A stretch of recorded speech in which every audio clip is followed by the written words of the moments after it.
ይሄ ቪዲዮ የባለፈው ቪዲዮዬን የሚያጠቃልል ይሆናል። እንደ ፓወርፖይንት አድርጌ ከሁሉ ዋና ዋና ነጥቦችን ነው የማስቀምጥላችሁ ቀለል ባለ መንገድ እንድትረዱት ማለት ነውና ኮሌስትሮል፣ ከዛ ሃርት አታክ፣ ከዛ ካርዲያክ አሬስት፣ ሃርት ፌለር፣ ስትሮክ እና ሃይፐርቴንሽንን እንክሉድ አድርጌ ዛሬ ደግሞ አጠር ያለ ቪዲዮ እሰራላችኋለሁ ማለት ነው። ባለፈው እንደነገርኳችሁ ኮሌስትሮል ከእንስሳት ውጤት የሚገኝ ንጥረ ነገር ነው። 80%ቱን የሰውነታችንን ኮሌስትሮል ሊቨራችን ያመርታል። ከእንስሳት ውጤት የምናገኘው 20% ነው ማለት ነው።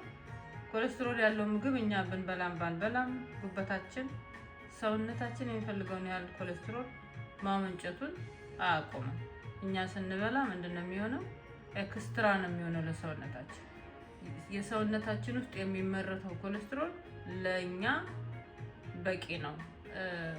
ሰውነታችን ስራውን ለመስራት ከሊቨር በቂ ኮሌስትሮል ያገኛል ማለት ነው።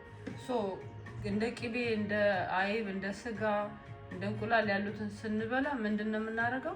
ኤክስትራ ኮሌስትሮል ነው ሰውነታችን ውስጥ የምናስገባው ማለት ነው። እኛ ያንን ባደረግን ቁጥር ሞር ኤክስትራ ኮሌስትሮል ያለው ምግብ በበላን ቁጥር ጉበታችን ደግሞ ምን ያደርጋል? ባድ ኮሌስትሮልን ማምረት ይጀምራል ማለት ነው። ስለዚህ ለጤናችን በጣም አስከፊ ነው የሚሆነው። ለልብ በሽታ አደገኛ ሆኖ ይገኛል ይሄ ሲቹዌሽን። ኮሌስትሮል ለሰውነታችን ጠቃሚ ነው ብለን ስንል በተፈለገው መጠን ሆኖ ሲገኝ ብቻ ነው። ከመጠኑ ሲያልፍ ለህይወት አደገኛ የሆነ ነገር ይፈጥራል ማለት ነው። ሃይ ኮሌስትሮል ኤልዲኤል ዲፖዚት ይሆናል አርተሪያችን ውስጥ። ከዛ አርተሪያችንን ያወፍረዋል። እዚህ ስዕሉ ላይ እንደምታዩት ከግራና ከቀኝ ቢጫው ኮሌስትሮል ነው፣ በመሀል ያለው ደግሞ ደም ነው ማለት ነው። ከዳርና ከዳር ያለው አርተሪያችን ነው። ምን ያህል እንዳወፈረው ብለድ ማለፍ እንደከለከለው እዚህ ጋር በስዕሉ ላይ ታያላችሁ። ሃይ ኮሌስትሮል ከዛ ዲፖዚት ይሆናል አርተሪያችን ወል ውስጥ። ከዛ አርተሪያችንን እንደምታዩት ያወፍራል፣ ያጠነክረዋል። ከዛ በኋላ ልባችን ስራ ይበዛበታል። በግድ ነው ደም እየገፋ በዛ ውስጥ የሚያሳልፈው እና ያው እንዳልኳችሁ ልባችን ኦቨርታይም ይሰራል። ከዛ ምን ይፈጠራል? ሃይፐርቴንሽን የደም ግፊት ይፈጠራል ማለት ነው። የደም ግፊት ሲይዘን ምንድነው we are prone to ለሄርት አታክ ሃይፐርቴንሽን ይፈጠራል።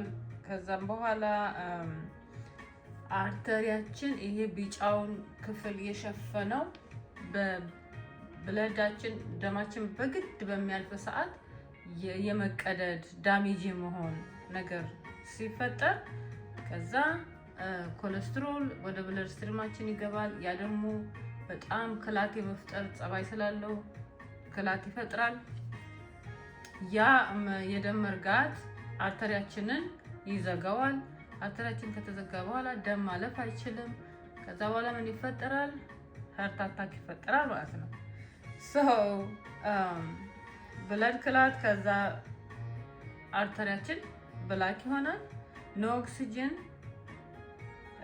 ኖ ብለድ በዛ አያልፍም ማለት ነው። ስለዚህ የልባችን መስል በዛ አርተሪ ደምና ኦክሲጅን የሚያገኘው የልባችን መስል መሞት ይጀምራል ማለት ነው። መጨማደድ፣ መሞት ይጨምራል። ከዛ በኋላ ሃርት አታክ ይመጣል። ሃርት አታክ ቴክ ኬር ካልተደረገ ምን ይሆናል? ወደ ካርዲያክ አሬስት ይፈጠራል ማለት ነው። ይሄ ነገር ሃርት አታክ የሚሆነው በኮሮናሪ አርተሪ በኩል ብላኬጅ ሲፈጠር ነው።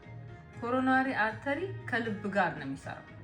ከልብ ጋር ስለሚሰራ ኮሮናሪ አርተሪ ሲዘጋ ልባችን ላይ ምን ይመጣል ማለት ነው? ችግር ይመጣል። ያም ሃርት አታክ ነው።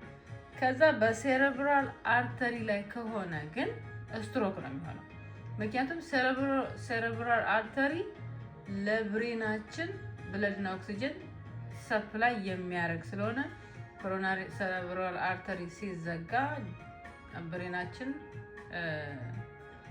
ደምና ኦክሲጅን ስለማያገኝ ምን ይሆናል? የብሬን ሴላችን መሞት ይጀምራል። ከዛ ስትሮክ ይፈጠራል ማለት ነው።